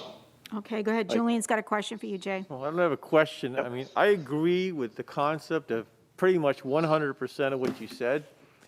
And if it was just residents in residential homes, single-family homes or whatever, it would work great. And I like the idea. And the problem is we have apartment complexes and we have condo complexes that don't recycle at all. What do we do about that? Because that is a big weight issue as far as trash, because they don't recycle at all, because they're not even given the opportunity to recycle. And I don't have an answer yet, but that has to be addressed as well somewhere in this conversation. All right, so I'm going to just, Jake, I'm just going to interrupt you because I know you just wanted to make a statement, and I don't want to create another discussion on trash. So this is something that you and Julian can discuss after the fact. We hear what you're saying.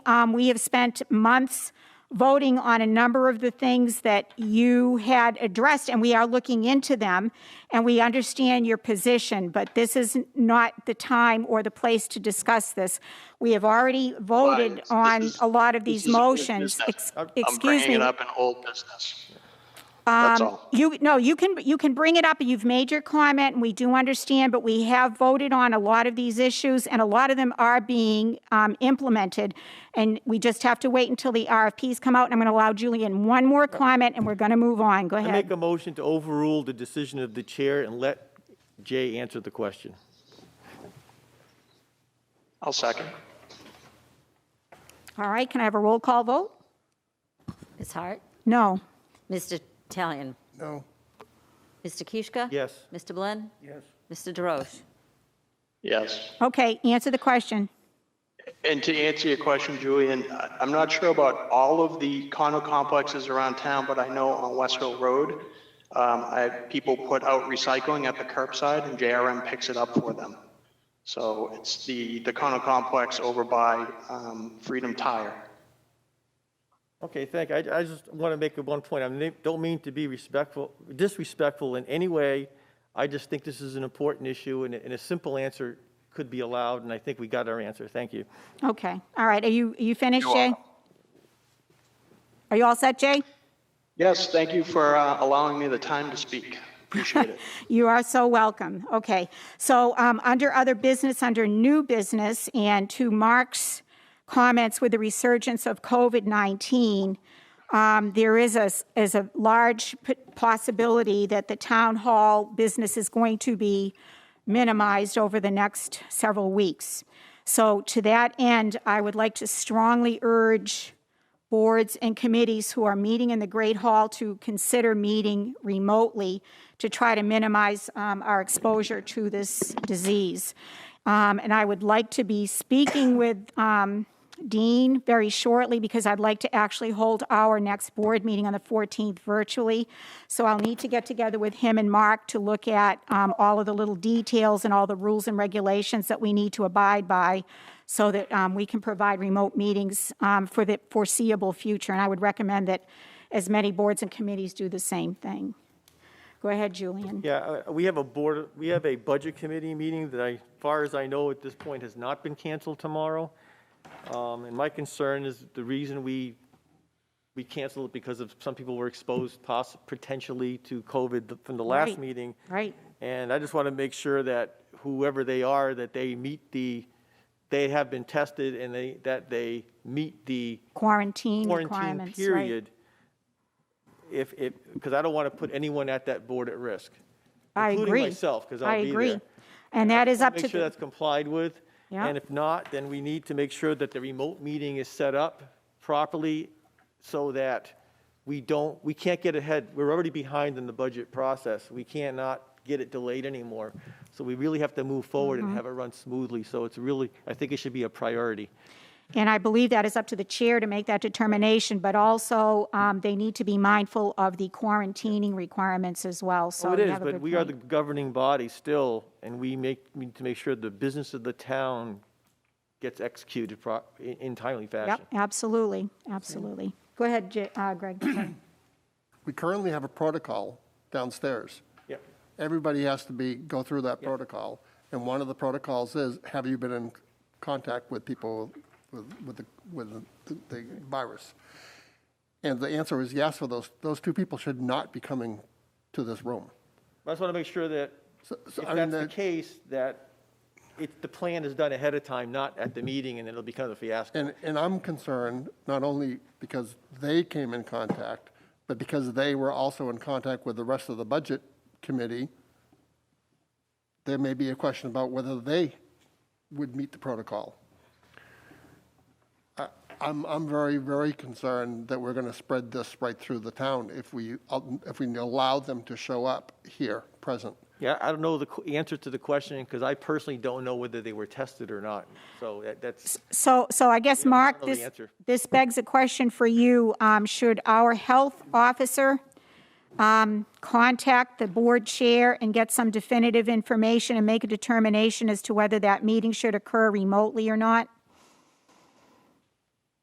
Well, I think your question's valid. It would almost be like a local contact tracing that would be asking the health officer to do. But I can follow up with the health officer tomorrow to ask her to do that. But as you know, people answering questions, it's really an honor system. I know.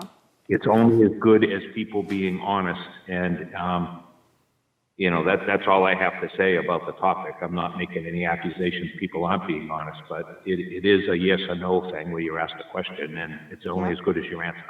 All right. Yeah, I don't mean to cause trouble. I just mean No, I but can't we have look to the be other way. safe. We have to be safe. Absolutely a valid point. Yeah, yeah. All right, so if you could reach out to the health officer and maybe have her initiate something. If push comes to shove, I'm guessing we could mobilize for a remote meeting if needed. Go ahead, Jay, you have a question? Yeah, I know Mark and Greg had attended one of the last meetings remotely. can we send someone or most of the members the URL if they can attend remotely, if they choose to? And if it, in fact, if the people that, you know, have the close contact, they could use that as well. So.